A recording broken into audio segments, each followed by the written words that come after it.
de la production d'eau. Qu'est-ce qui se passe? Nous sommes en...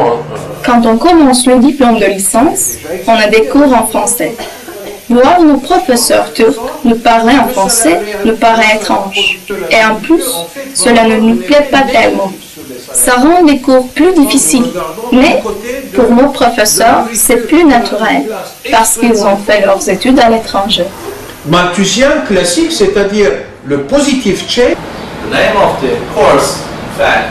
On a aussi des cours en anglais et en turc. Devletleri her türlü sözleşmesel bağın ötesinde bağlayan yükümlülüklerden bahsediyor.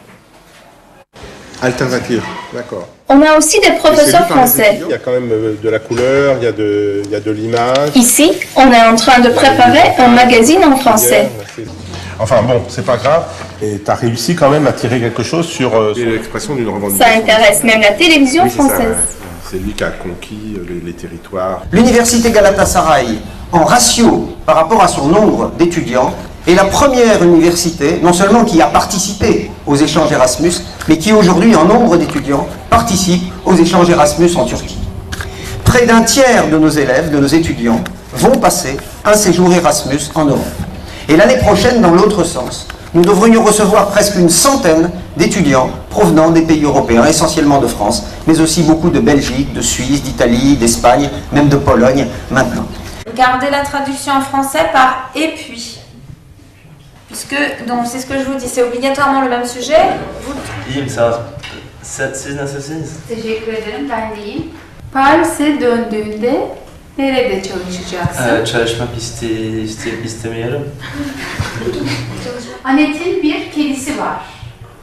Ama Anet'in şu anda yok, gitti. Nereye? Nereye gitti? Sokaklarda. Kedinin ismi neydi? Zifir. Zifir. Zifir ne demekti? Zifir, Zifir Farsça bir kelime. Türkçesi. Çok koyu, siyah. Çok güzel. Près d'un de nos étudiants sur 5 va effectuer son master à l'étranger, en France, en Belgique, en Italie, en Suisse. C'est quand même un chiffre qui est tout à fait remarquable. Mais nous devons, sur ce point également, continuer notre mouvement et ce progrès que nous devons faire a été marqué très nettement cette année par la réforme des statuts du consortium des universités françaises et maintenant européennes qui soutiennent depuis le début et qui continuent à soutenir le projet Galatasaray. Üniversitede tek yaptığımız şey çalışmak değil, eğlenmeyi de unutmuyoruz.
Şu anda sizler Türkiye'nin elit mezunlarısınız.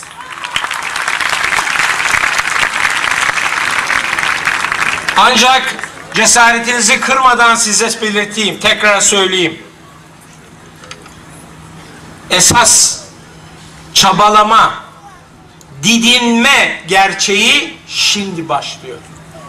Hayat sürekli uğraşı gerektiren zorlu bir yolculuktur. Galatasaray Üniversitesi olarak umudumuz size bu zorlu yolda işinize yarayabilecek bilgileri vermiş olabilmektir. Bazı prensipleri sizlere aşılamış olmaktır.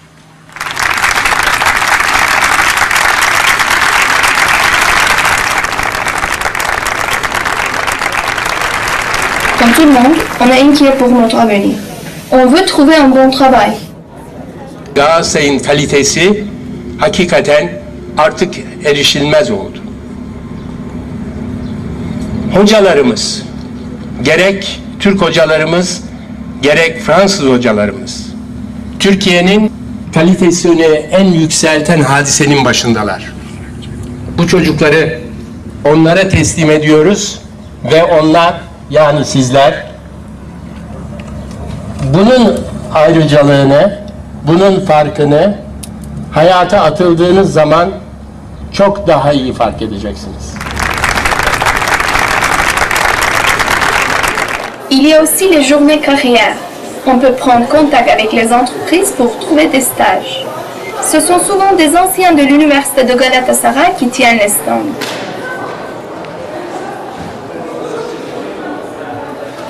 Il n'y a pas que des entreprises turques. Grâce à notre convention de stage international, on a aussi la possibilité de faire des stages à l'étranger. La présence française en Turquie aujourd'hui représente 250 entreprises, 250 filiales de sociétés françaises qui emploient sur le marché turc 45 000 salariés. Il est tout à fait clair que le développement de cette présence française ne saurait se concevoir aujourd'hui sans l'apport des différentes promotions, des promotions successives de l'université de Galatasaray.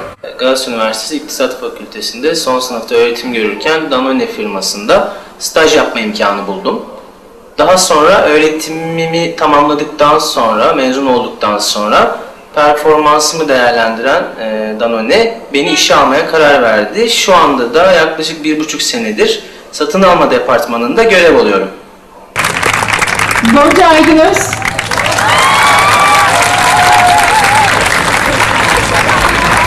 Selen Sümer.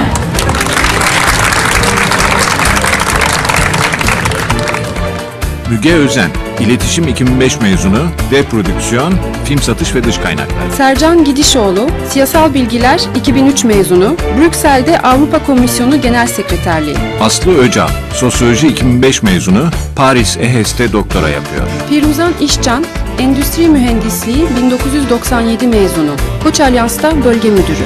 Fergül Omaç, İktisat 2001 mezunu, Paris Suez'de denetim. Umut Deniz, Uluslararası İlişkiler 2000 mezunu, Strasbourg'da konsolos yardımcısı. Özge Çopuroğlu, Felsefe 2005 mezunu, Bükreş'te Sosyal Bilimler Doktora Okulu'nda doktora yapıyor. Osman Haluk Işıksal, Bilgisayar Mühendisliği 2001 mezunu, IBM İstanbul'da Teknik Çözümler Müdürü. Gizem Duygu Kardeş, Hukuk 2002 mezunu, İstanbul'da Garanti Bankası'nda avukat. Emre Kaşıkçı, İşletme 2002 mezunu, Danone Moskova'da direktör. Tahmin edin şimdi. Ben ne yapacağım? Galatasaray Üniversitesi benim için bir aile gibi. Akademik bir kariyer yapmaya karar verdim. Fransa'da master yapmak için bir burs kazandım. Galatasaray Üniversitesi'nde devam edebilirdim. Ama birçok asistan gibi ben de doktoramı bir Avrupa Üniversitesi'nde yaptım. İpek Güneş Çıgay. Burcu Özacar.